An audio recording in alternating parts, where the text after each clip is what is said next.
Hello, and welcome back to another episode of Bedtime Stories. My name is Tracy, and I'm your host. Tonight we're working on Chapter 18 of The Beasts of Tarzan from the 1975 edition. It's a paperback that my dad bought a box set of well before I was even a thought. But before we get started on this chapter, which is entitled Paulvitch Plots Revenge, I need to ask you some very serious questions. Did you go pee in the potty yet? Have you brushed your teeth? Have you got your water next to the bed or a beverage of choice? Ideally, it's water if you're going to bed, because anything else is going to rot your teeth. And then it'll undo the whole brushing of the teeth thing that you did. Have you done your stretches? I just got done with yoga class, so I have done my stretches. You got all that done? All right, well, for bonus points, have you subscribed to the channel? And click the little notification bell so that you know next time I upload another chapter. You did that too? Goodness gracious, you're so great. Good job. All right, well, I guess there's nothing else to do but to go ahead and get started. What do you think? Yeah? All right, let's go. I'm going to scratch my nose real quick. Okay, all better. As Jane and Tarzan stood upon the vessel's deck, recounting to one another the details of the various adventures through which each had passed since they had parted in their London home, there glared at them from beneath scowling brows a hidden watcher upon the shore. Through the man's brain passed plan after plan whereby he might thwart the escape of the Englishman and his wife. For so long as the vital spark remained within the vindictive brain of Alexander Paulvitch, none who had aroused the enmity of the Russian might be entirely safe. Plan after plan he formed, only to discard each either as impracticable or unworthy the vengeance his wrongs demanded. So warped by faulty reasoning was the criminal mind of Rokoff's lieutenant that he could not grasp the real truth of that which lay between himself and the ape-man, and see that always the fault had been not with the English lord, but with himself and his confederate. And at the rejection of each new scheme, Paulvitch arrived always at the same conclusion, that he could accomplish naught while half the breadth of the Ugambi separated him from the object of his hatred. But how was he to span the crocodile-infested waters? There was no canoe nearer than the Mosula village, and Paulvitch was none too sure that the Kincaid would still be at anchor in the river when he returned, should he take the time to traverse the jungle to the distant village and return with a canoe. Yet there was no other way, and so convinced that thus alone might he hope to reach his prey, Paulvitch, with a parting scowl at the two figures upon the Kincaid's deck, turned away from the river. Hastening through the dense jungle, his mind centered upon his one fetish, revenge. The Russian forgot even his terror of the savage world through which he moved. Baffled and beaten at every turn of fortune's wheel, reacted upon time after time by his own malign plotting. The principal victim of his own criminality, Paulvitch was yet so blind as to imagine that his greatest happiness lay in a continuation of the plottings and schemings which had ever brought him and Rokoff to disaster, and the latter, finally, to a hideous death. As the Russian stumbled on through the jungle toward the Mosula village, there presently crystallized within his brain a plan which seemed more feasible than any that he had yet considered. He would come by night to the side of the Kincaid, and once aboard, would search out the members of the ship's original crew who had survived the terrors of this frightful expedition, and enlist them in an attempt to wrest the vessel from Tarzan and his beasts. In the cabin were arms and ammunition, and hidden in a secret receptacle in the cabin table was one of those infernal machines, the construction of which had occupied much of Paulvitch's spare time, when he had stood high in the confidence of the nihilists of his native land. That was before he had sold them out for immunity and gold to the police of Petrograd. Paulvitch winced as he recalled the denunciation of him that had fallen from the lips of one of his former comrades ere the poor devil expiated his political sins at the end of a hempen rope. He got his friends hanged. Gosh. But the infernal machine was the thing to think of now. He could do much with that if he could but get his hands upon it. Within the little hardwood case hidden in the cabin table rested sufficient potential destructiveness to wipe out in the fraction of a second every enemy aboard the Kincaid. Paulvitch licked his lips in anticipatory joy, not glee, and urged his tired legs to greater speed, that he might not be too late to the ship's anchorage to carry out his designs. All depended, of course, upon when the Kincaid departed. The Russian realized that nothing could be accomplished beneath the light of day. Darkness must shroud his approach to the ship's side, for should he be sighted by Tarzan or Lady Greystoke, he would have no chance to board the vessel. The gale that was blowing was, he believed, the cause of the delay in getting the Kincaid under way. And if it continued to blow until night, then the chances were all in his favor, for he knew that there was little likelihood of the ape-man attempting to navigate the tortuous channel of the Ugambi, while darkness lay upon the surface of the water, hiding the many bars and the numerous small islands which are scattered over the expanse of the river's mouth. It was well after noon when Paulvitch came to the Musula village upon the bank of the tributary of the Ugambi. Here he was received with suspicion and unfriendliness by the native chief, who, like all those who came in contact with Rokoff or Paulvitch, had suffered in some manner from the greed, the cruelty, or the lust of the two Muscovites. When Paulvitch demanded the use of a canoe, the chief grumbled a surly refusal and ordered the white man from the village. Surrounded by angry, muttering warriors who seemed to be but waiting some slight pretext to transfix him with their menacing spears, the Russian could do naught else than withdraw. A dozen fighting men led him to the edge of the clearing, leaving him with a warning never to show himself again in the vicinity of their village. Stifling his anger, Paulvitch slunk into the jungle, but once beyond the sight of the warriors he paused and listened intently. He could hear the voices of his escort as the men returned to the village, and when he was sure that they were not following him, he wormed his way through the bushes to the edge of the river, still determined some way to obtain a canoe. Life itself depended upon his reaching the Kincaid and enlisting the survivors of the ship's crew in his service. For to be abandoned here amidst the dangers of the African jungle, where he had won the enmity of the natives, was, he well knew, practically equivalent to a sentence of death. A desire for revenge acted as an almost equally powerful incentive to spur him into the face of danger to accomplish his design, so that it was a desperate man that lay hidden in the foliage beside the little river, searching with eager eyes for some sign of a small canoe which might be easily handled by a single paddle. Nor had the Russian long to wait before one of the awkward little skiffs which the Musula fashion came in sight upon the bosom of the river. A youth was paddling lazy out into midstream from a point beside the village. When he reached the channel, he allowed the sluggish current to carry him slowly along, while he lolled indolently in the bottom of his crude canoe. All ignorant of the unseen enemy upon the river's bank, the lad floated slowly down the stream, while Paulvitch followed along the jungle path a few yards behind him. A mile below the village, the black boy dipped his paddle into the water and forced his skiff toward the bank. Paulvitch, elated by the chance which had drawn the youth to the same side of the river as that along which he followed, rather than to the opposite side, where he would have been beyond the stalker's reach, hid in the brush close beside the point at which it was evident the skiff would touch the bank of the slow-moving stream, which seemed jealous of each fleeting instant which drew it nearer to the broad and muddy Ugambi, where it must forever lose its identity in the larger stream that would presently cast its waters into the great ocean. Equally indolent were the motions of the Musula youth as he drew his skiff beneath an overhanging limb of a great tree that leaned down to implant a farewell kiss upon the bosom of the departing water, caressing with green fronds the soft breast of its languorous love. And snake-like, amidst the concealing foliage, lay the malevolent Russ.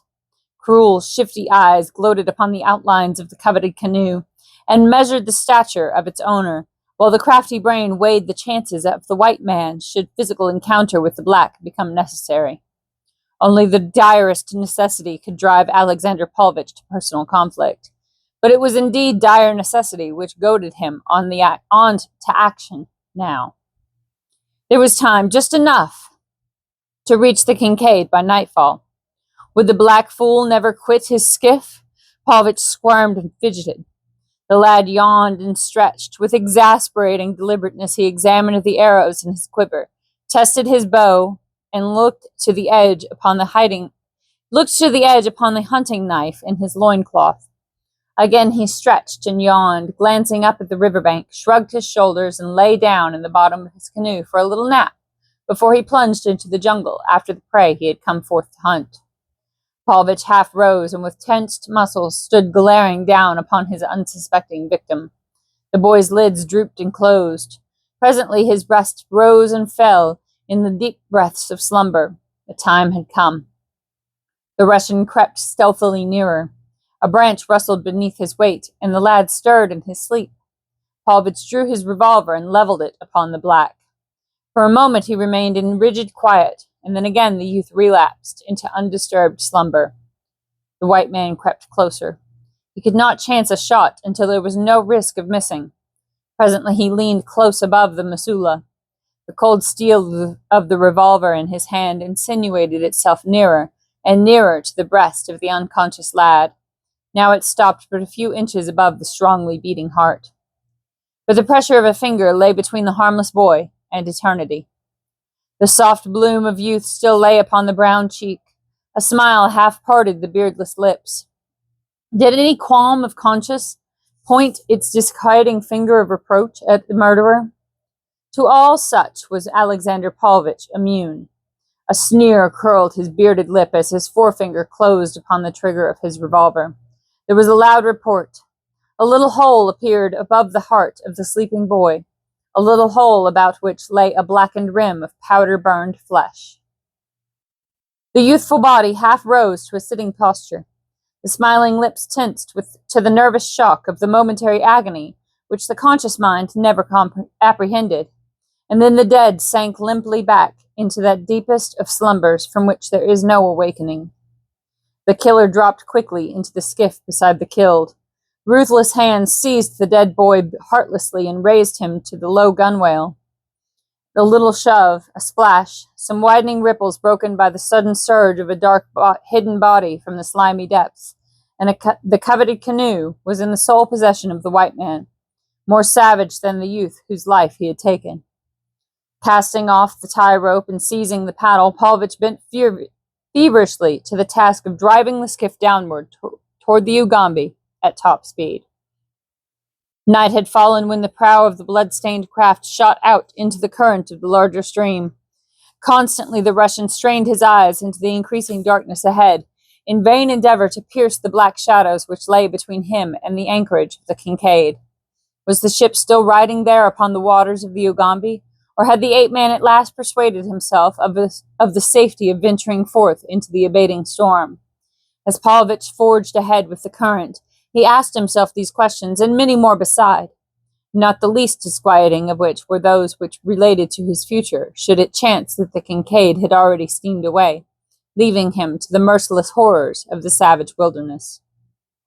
In the darkness it seemed to the paddler that he was fairly flying over the water, and he had become convinced that the ship had left her moorings, and that he had already passed the spot at which she had lain earlier in the day, when there appeared before him, beyond a projecting point which he had but just rounded, the flickering light from a ship's lantern. Alexander Paulvitch could scarce restrain an exclamation of triumph. The Kincaid had not departed. Life and vengeance were not to elude him after all. He stopped paddling the moment that he descried the gleaming beacon of hope ahead of him. Silently he drifted down the muddy waters of the Ugambi, occasionally dipping his paddle's blade gently into the current that he might guide his primitive craft to the vessel's side. As he approached more closely, the dark bulk of the ship loomed before him out of the blackness of the night. No sound came from the vessel's deck. Paulvitch drifted, unseen, close to the Kincaid's side. Only the momentary scraping of his canoe's nose against the ship's planking broke the silence of the night. Trembling with nervous excitement, the Russian remained motionless for several minutes, but there was no sound from the great bulk above him to indicate that his coming had been noted. Stealthily he worked his craft forward until the stays of the bowsprit were directly above him. He could just reach them. To make his canoe fast, there was the work of but a minute or two, and then the man raised himself quietly aloft. A moment later he dropped softly to the deck. Thoughts of the hideous pack which tenanted the ship induced cold tremors along the spine of the cowardly prowler, but life itself depended on the success of his venture, and so he was enabled to steel himself to the frightful chances which lay before him. No sound or sign of watch appeared upon the ship's deck. Paulvitch crept stealthily toward the forecastle. All was silence. The hatch was raised, and as the man peered downward, he saw one of the Kincaid's crew, reading by the light of a smoky lantern depending from the ceiling of the crew's quarters. Paulvitch knew the man well, a surly cutthroat upon whom he figured strongly in the carrying out of the plan which he had conceived. Gently, the rest lowered himself through the aperture to the rounds of the ladder which led into the forecastle. He kept his eyes turned upon the reading man, ready to warn him to silence the moment the fellow discovered him. But so deeply immersed was the sailor in the magazine, the Russian came, unobserved, to the forecastle floor. There he turned and whispered the reader's name. The man raised his eyes from the magazine, eyes that went wide for a moment as they fell upon the familiar countenance of Brokoff's lieutenant, only to narrow instantly in a scowl of disapproval. "The devil!" he ejaculated. "Where did you come from? We all thought you were done for and gone where you ought to have gone a long time ago. His lordship will be mighty pleased to see you." Paulvitch crossed to the sailor's side. A friendly smile lay on the Russian's lips, and his right hand was extended in greeting, as though the other might have been a dear and long-lost friend. The sailor ignored the proffered hand, nor did he return the other's smile. "I've come to help you," explained Paulvitch. "I'm going to help you get rid of the Englishman and his beasts. Then there will be no danger from the law when we get back to civilization. We can sneak in on them while they sleep. That is, Greystoke, his wife, and that black scoundrel Mugambi. Afterward, it will be a simple matter to clean up the beasts. Where are they?" "They're below," replied the sailor, "but just let me tell you something, Paulvitch. You haven't got no more show to turn us men against the Englishman than nothing. We had all we wanted of you and that other beast. He's dead, and if I don't miss my guess, a whole lot you'll be dead too before long. You two treated us like dogs, and if you think we've got any love for you, you better forget it." "You mean to say that you're going to turn against me?" demanded Paulvitch. The other nodded. Then, after a momentary pause, during which an idea seemed to have occurred to him, he spoke again. "Unless," he said, "you can make it worth my while to let you go before the Englishman finds you here." "You wouldn't turn me away in the jungle, would you?" asked Paulvitch. "Why, I'd die there in a week." "You'd have a chance there," replied the sailor. "Here you won't have any chance. Why, if I woke up my mantics here, they'd probably cut your heart out of you before the Englishman got a chance at you at all. It's mighty lucky for you that I'm the one to be awake now and not none of the others." "You're crazy," cried Paulvitch. "Don't you know that the Englishman will have you all hanged when he gets you back where the law can get a hold of you?" "No, he won't do nothing of the kind," replied the sailor. "He's told us as much, for he says that there wasn't nobody to blame but you and Brokoff. The rest of us was just tools, see?" For half an hour the Russian pleaded or threatened as the mood seized him. Sometimes he was upon the verge of tears, and again he was promising his listener either fabulous rewards or condign punishment, but the other was obdurate. He made it plain to the Russian that there were but two plans open to him. Either he must consent to being turned over immediately to Lord Greystoke, or he must pay to the sailor, as a price for permission to quit the Kincaid unmolested, every cent of money and article of value upon his person and in his cabin. "And you'll have to make up your mind mighty quick," growled the man, "for I want to turn in. Come now, choose, his lordship or the jungle."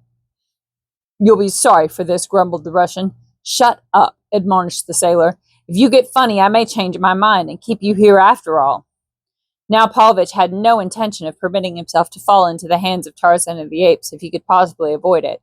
And while the terrors of the jungle appalled him, they were, to his mind, infinitely preferable to the certain death which he knew he merited, and for which he might look at the hands of the ape-man. "Is anyone sleeping in my cabin?" he asked. The sailor shook his head. "No," he said. "Lord and Lady Greystoke have the captain's cabin. The mate is in his own. There ain't no one in yours. I'll go and get my valuables for you," said Paulvitch. I'll go with you to see that you don't try any funny business, said the sailor, and he followed the Russian up the ladder to the deck. At the cabin entrance, the sailor halted to watch, permitting Paulvitch to go alone to his cabin. Here he gathered together his few belongings that were to buy him the uncertain safety of escape, and as he stood for a moment beside the little table on which he had piled them, he searched his brain for some feasible plan either to ensure his safety or to bring revenge upon his enemies. And presently, as he thought, there recurred to his memory the little black box which lay hidden in a secret receptacle beneath a false top upon the table where his hand rested. The Russian's face lighted to a sinister gleam of malevolent satisfaction as he stooped and felt beneath the tabletop. A moment later he withdrew it from its hiding place, the thing he sought. He had lighted the lantern, swinging from the beams overhead that he might see to collect his belongings, and now he held the black box well within the rays of the lamplight, while he fingered at the clasp that fastened its lid. The fitted cover revealed 2 compartments within the box. In one was a mechanism which resembled the works of a small clock. There also was a little battery of 2 dry cells. A wire ran from the clockwork to one of the poles of the battery, and from the other pole, through the partition into the other compartment, a second wire returning directly to the clockwork. Whatever lay within the second compartment was not visible, for a cover lay over it and appeared to be sealed in place by asphaltium. In the bottom of the box, beside the clockwork, lay a key, and this Paulvitch now withdrew and fitted to the winding stem. Gently he turned the key, muffling the noise of the winding operation by throwing a couple of articles of clothing over the box. All the time he listened intently for any sound which might indicate that the sailor or another were approaching his cabin, but none came to interrupt his work. When the winding was completed, the Russian set a pointer upon the small dial at the side of the clockwork. Then he replaced the cover upon the black box and returned the entire machine to its hiding place in the table. A sinister smile curled the man's bearded lips as he gathered up his valuables, blew out the lamp, and stepped from his cabin to the side of the waiting sailor. "Here are my things," said the Russian. "Now let me go." "I'll first take a look in your pockets," replied the sailor. "You might have overlooked some trifling thing that won't be of no use to you in the jungle, but'll come in mighty handy to a poor sailorman in London." "Ah, just as I feared," he ejaculated an instant later as he withdrew a roll of banknotes from Paulvitch's inside coat pocket.